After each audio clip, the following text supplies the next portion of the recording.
Million. Today's topic is alignment. In meditation this morning, I was thinking about alignment and what that meant. Now, we have, you might take your wheels in for alignment. Here in Alberta, we have to put on winter tires and take them off. The winter tires are different than snow tires. Snow tires are those ones that have little studs in them, and you can't drive with those. And winter tires are just tires with a different kind of rubber so that they do better under low temperatures and they keep better traction, don't get so brittle. Regular tires get really lousy traction up here. Anyway, so you have to do that. And when you do, you need to have, an alignment. You need your tires all, your wheels aligned again so that you drive straight. And it also prevents you from wearing your tires out. Now, you probably know all that. Another thing about alignment, I used a couple examples in the description. One was tug of war. Now, I don't know if you've ever been in a tug of war where you weren't in very good alignment and people were not pulling together or organized very well, but it doesn't work very well. On the other hand, when you are, it's amazing. Another example that I used in the description was in an office. I don't know about you, but I've certainly had the experience where stuff is going on in an office, a lot of skullduggery and secret, agreements and that sort of thing. And it makes life really difficult to enjoy and to get things done. So now that we all have clear alignment definitions or some ideas, you probably have a bunch of things that have popped into your mind. Right now, I'm wearing one of the soccer shirts I have a whole bunch of. And I'm not a wild soccer fan, but Joy's brother is. And so as they downsized, they sold their large house and he and his wife and moved to a brand new condo they had built. He downsized and gave me a whole bunch of these shirts. And he was a fanatic fan. And so he had lots of very nice first edition, blah, blah, blah. So I get to wear all these cool shirts. But anyway, if you think about alignment in the context of soccer or football, it depends on who you are and where you're at, how critical it is to have team alignment. And yesterday, it's been on all day since the first day, and I don't watch a ton of it, but I do sit down and watch, and I watch some of the Canadian games because I'm in Canada, and some of the U.S. games, and watched a little piece of other games.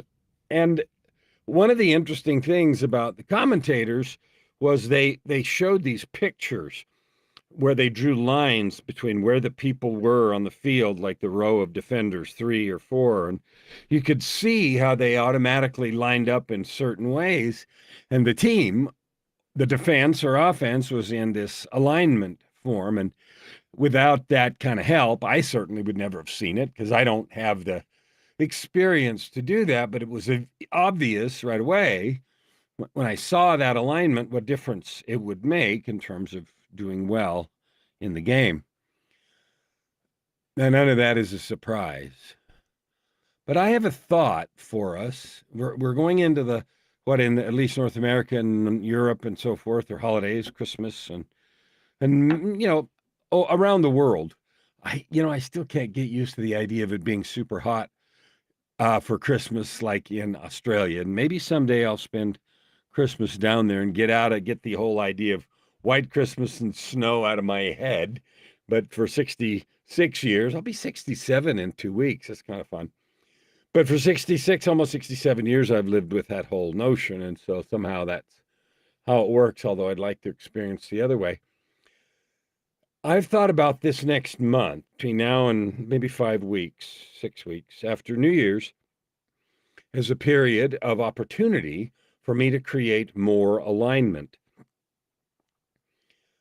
One of the things I work with in coaching is your life being in alignment. Now, do you have the kind of life you want? You do or you don't? Maybe you have all that you want: purpose, prosperity, joy.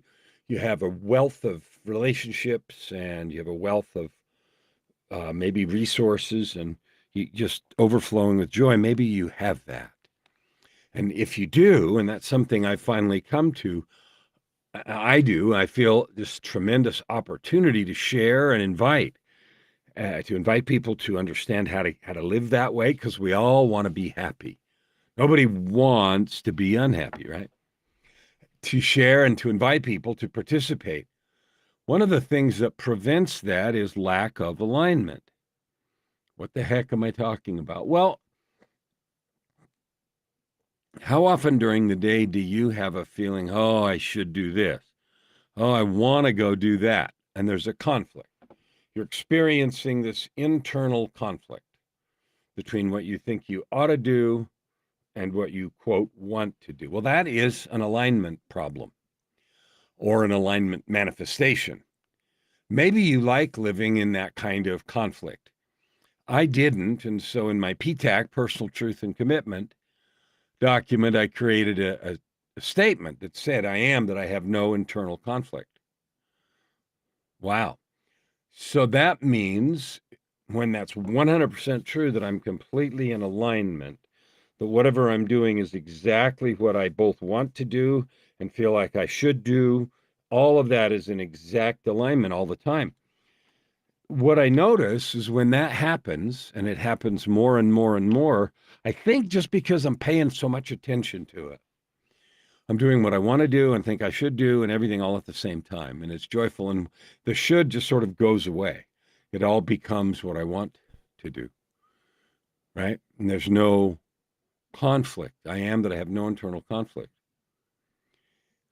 What I notice when I do that is I'm happier. I have more fun. I notice it's easier to get up in the morning and go into the day. And I have a dedicated morning creation process, morning ritual, routine, whatever. It's really self-creation. So I create myself every morning, and I create it in alignment with principles and declarations that I've created. And it makes life so easy and so happy and so fun. And it gives me that life of purpose, prosperity, and joy. And so the invitation here today, in this episode of Road to 50 Million, is to look at your alignment. How much of the day do you live doing something, feeling like you wish you were doing something else? Well, I have to do this. I'm going to do that. I can play when I get all this work done. It'll be okay when I get all this stuff I'm supposed to do done. Then I'll be like, how often is that part of your life? I don't know the answer. Maybe never. Maybe a lot. For me, it used to be a lot. It started when I was young because the phrase growing up was you can't play till your work's done. And that created this split. Work is stuff we hate and have to do. Play is stuff we'd rather be doing. And then this takes precedence over that. And you live in suffering and not, liking this you have to do until you get that done. And that created a framework for my whole life until I changed it. And there's a lot of lessons there. One, I didn't need to create that framework. It was given to me and I bought into it and I lived with it forever. And it applied not only to you can't play till your work's done, but also how to enjoy life. I can't have fun until everything I'm supposed to do is done. Then I can have fun. That whole thing is just backwards and wrong. If you live in alignment, you're having fun all the time. I know because I do that now. Wow, what a difference. So the invitation for you right now is to think about alignment. Are you doing exactly what you want to do? And if you're not, why not? What is the conflict there? Because on one hand, you can say you are doing what you want to do. When you factor in all the obligations you think you have and commitments you've made and circumstances, and I got to work or I won't have money to pay rent, you put all that together, you can easily argue and see that you are doing what you want to do. When all the things are in the balance, you're doing what you want to do. Well, since that's true, why wouldn't you enjoy it then? If at every single moment I'm doing or you're doing what you want to do, why would we do anything other than just really enjoy that? So that's a question to consider about alignment. One of the things that I notice is when I'm coaching someone about their business or about their life, that when that alignment starts to happen, when the chaotic forces pulling you in different directions disappear and you identify directionally the alignment that you want and you live into that because you want to 100% of the time, All of a sudden, progress gets made, things get out of the way, miracles happen. Amazing stuff comes out of the woodwork. People come up that will help you, and situations, opportunities show up you couldn't even have imagined. All that happens when zip, all that stuff pops in alignment. And so, what I've discovered is when things aren't going well, I'm not in alignment. Something is out of alignment between what I think I'm supposed to do, what I am doing, what I think I want to do. Do I feel obligated? There's some misalignment there. And so I have a couple of choices. I can fight with that and force myself to do whatever, get up, exercise, go do this, do some work, whatever. Or I can figure out what's wrong with the alignment. I find that doing that solves things a lot better, faster, makes life more fun, and then I'm more productive. So I invite you to consider your alignment. Today, that's the message for the road to 50 million. Now, the road to 50 million, if you've watched any of these, you know that my goal is to help you discover and serve with your divine gifts, and in that way, find that ultimate life of purpose, prosperity, and joy. My commitment is to help 50 million people this year do that. My year goes from October 14th to October 14th. So that's today's invitation on my road to 50 million. And if there's something I can do to help you, please let me know. Or if you'd like to help me with my outreach to help people live in prosperity, make money with their passion, be completely happy and joyful all the time, which is possible. I'd love to get the help, reach out, let's chat. And I'd love to get to know your situation and how you're adding good to the world anyway, because I honor and love you no matter how you're doing it. Thank you for being with me today. We'll see you tomorrow.